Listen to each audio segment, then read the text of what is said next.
Black Wolf Motorsports is back in the winner's circle. Got my second career win last night. The first one being the Hornet Nationals in 2021.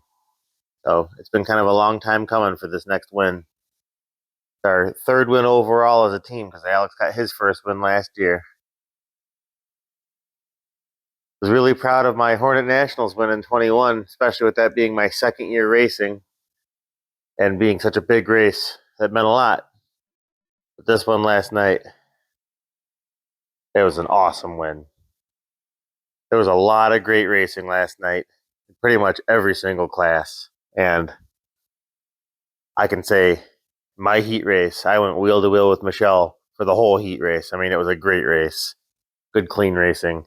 And in the feature, I was just wheel to wheel Cordell the whole time. I have never driven my car so hard as I did last night, and it all paid off. I will say it almost didn't happen. Getting this car together to come out racing was a giant catastrophe.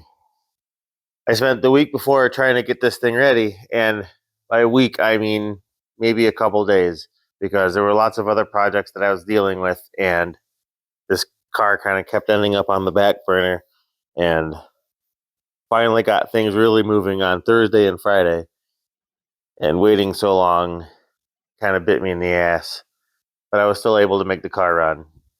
The biggest problem I was having with this car was the fuel pump not kicking on, and I had dropped the tank and did some repairs and thought I had that problem licked for the second time, because I've already gone down there and made repairs before and it quit working again. Figured I had it fixed this time because I ended up taking the connector off the top of the fuel pump and just soldering the wire straight to the pins. And I tested it on the ground, and it would fire every single time. Put it in the car, triggered it a million times, everything worked great. As soon as we got to the track, went through tech, and I was getting suited up to go and do my qualifiers, the car wouldn't start yet again. And of course, it was the fuel pump not triggering. And the last time that happened in practice, I just real quick went out and dropped the tank, because I can have a tank out of one of these things in their stock configuration in like less than 10 minutes. Not so easy anymore, because the tech guy requested that I put a skid plate under the gas tank. And I have one on my old car. I just hadn't gotten around to it on this car. I made a nice steel. It's pretty basic. There's no bends in it or anything. But because of that skid plate, which I have in there with 6 bolts, makes getting that gas tank out significantly more difficult. And I tried beating on the tank with a mallet and tugging on the wiring and everything I could to try and get that thing to go. And mind you, I was fully suited up while I was doing this. I had my helmet on and everything, and I just wanted to get to my qualifying group. I was in group number 2. And said screw it, and jumped in the back of the car with the cutoff wheel and made an access hole to the top of the pump and gave it a couple whacks. The pump fired up, and I went out for my qualifying.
and ended up setting the fast qualifying time in my group, and Alex set the fast qualifying time in his group.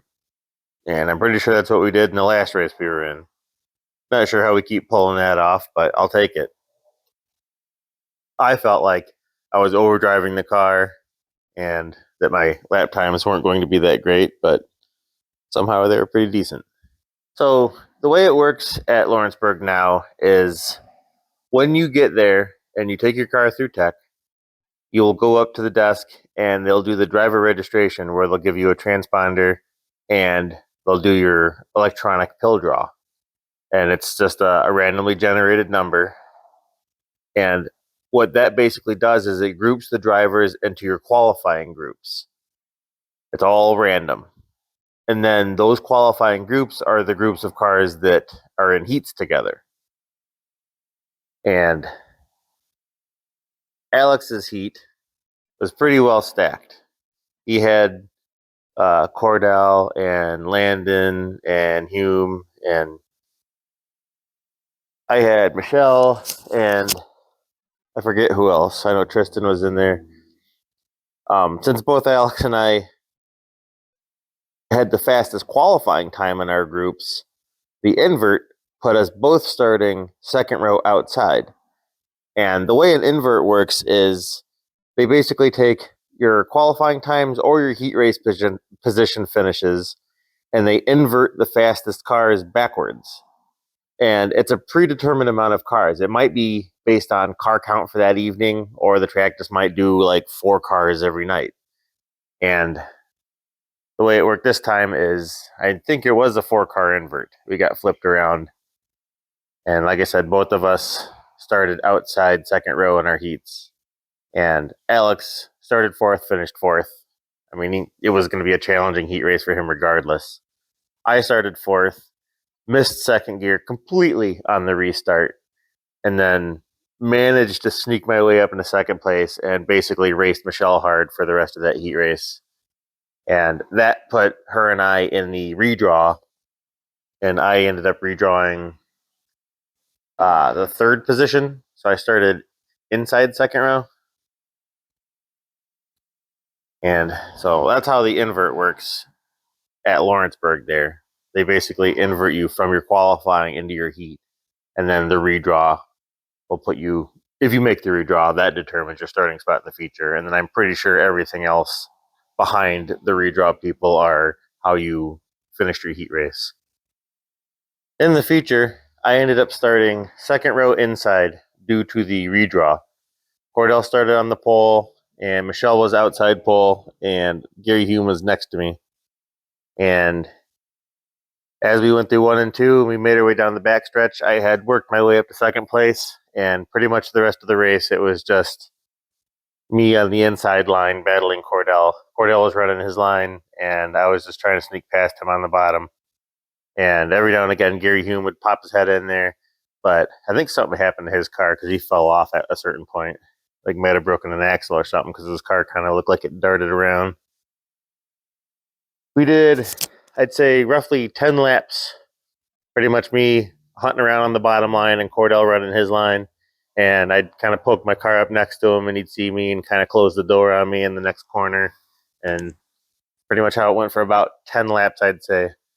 And right before the white flag lap, I got a good run down the backstretch and sent it into turn 3 deep and ended up going up into about the line that he was running and held it all the way through that white flag lap. And we were coming around turn 3 and I overcooked it going in because I knew I had to keep up some speed and kind of got loose between 3 and 4. The car kind of darted left a little bit, but I stayed in the throttle to get back down into my lower groove that I wanted. And Cordell was there, and he pretty much drove straight into my left front wheel. I've been running that bottom line that whole race, and he was running that top line, and I figured that's just where he wanted to be. Didn't expect him to come through the bottom side, but pretty much blasted this wheel, knocked all the camber out of it. It's straight up and down now, and it caved in that fender. And there's some jagged metal. I mean, that's rubbing. That's racing. It happens. It was a Hail Mary attempt. and I somehow came out on top. And I'll take it. Good racing. We came home with 2 complete cars, even though mine needs a boatload of work because I had to get pushed off the track. When I got hit, it was such a hard hit that it managed to break my battery mount in the back and launched my battery. And there was acid everywhere. I mean, it go down to the other side. There's the battery there. So I have this tray that I welded up out of angle iron that I bolt the battery down to, and it sheared them off, and the whole thing flew over and was laying on its side. That's why Alex wasn't with us in the winner's circle. I mean, he pulled in there, but while Chad was interviewing me, he was standing next to my car and he smelled acid, and he looked in there and saw my battery, so he straightened it up so that there wouldn't be a fire, and ended up getting acid all over himself, so he had to walk to the safety crew. So that was interesting. Also, as some of you might have noticed, I forgot to bolt my panel, which is over here under all this crap. It's probably why I ended up forgetting to bolt it back on. Because I was working on that fuel pump wiring the night before this race. Forgot to put that on. I will say, when we were loading the car up on Saturday, just as I got the skid plate installed and everything and thought we were good to go, I just happened to put my knee on the bumper in the back here, and the car had like a whole lot of rebound in the right rear suspension, but no dampening. And ended up figuring out pretty quickly that the strut rod had pushed through the sleeve in the upper mount. So this wasn't, so the nut is still holding everything together. The spring is still under tension, but that whole strut rod can come completely through. So when you would compress the car, the strut wasn't doing any dampening. It was only on the spring. And that's not great. So I ended up swapping that strut out right before we loaded this thing on a trailer to come race, which is why we showed up so late. So yeah, definitely got some work to do there. The battery problem is pretty easy one to fix. Once again, I'm going to have to drop that fuel tank, and I'm just going to put a whole other pump in it. I have a pump motor. I was really not wanting to build another sending unit, but it looks like I'm going to end up doing that and get all that fixed, and hopefully for good. But I think my new plan is going to be go to fuel cell, because we got one in Alex's car and it works just great and so much easier to work on. So I think for this next race, I'm going to do the fuel tank, put the new pump together, get it all going for that. So I'll probably explore putting a fuel cell in this car just to make it easier to deal with. I do got some body work to do now because this thing got caved in pretty good. These back quarters are such a pain because there's not a whole lot of access behind them to knock these dents out. It's superficial stuff, I know, race car, blah, blah, blah, but I'm still going to try and make it look decent. And then I guess I'll pull this thing apart and see what we got bent up here. Probably a strut. I usually weld washers on them when I end up with the camber that I want. And I know I did it on that right front. I don't know if I did it on this one. So if I didn't weld washers on the correct position for the camber, then it may have just slid over in the slot that I made. And I won't have to replace that strut. But we'll see what happens when I tear it apart. Another thing I'm going to have to address is this right front corner. Once again, this fender is setting down on the tire. It's wadding up the fender, and it probably ain't helping my handling all that much. I haven't had this problem since last season, and I thought I had trimmed out enough on this for it to not be a problem anymore, but I have changed my wheel and tire setup over here, so I don't really want to play around with bump stops or anything in this right front suspension because I'm pretty happy with the way it handles. So I'll probably end up just hogging out a little more fender on here. Try and keep these big monster truck tires happy. I'll just add that to the pile of crap to do this week. Luckily, knock on wood, we don't have a whole lot to do to Alex's car. That thing's been running great and driving great. Maybe a couple little dents to knock out in it and just a little shakedown. So I guess I'll get to work on this thing again. All right, see you guys in the next video.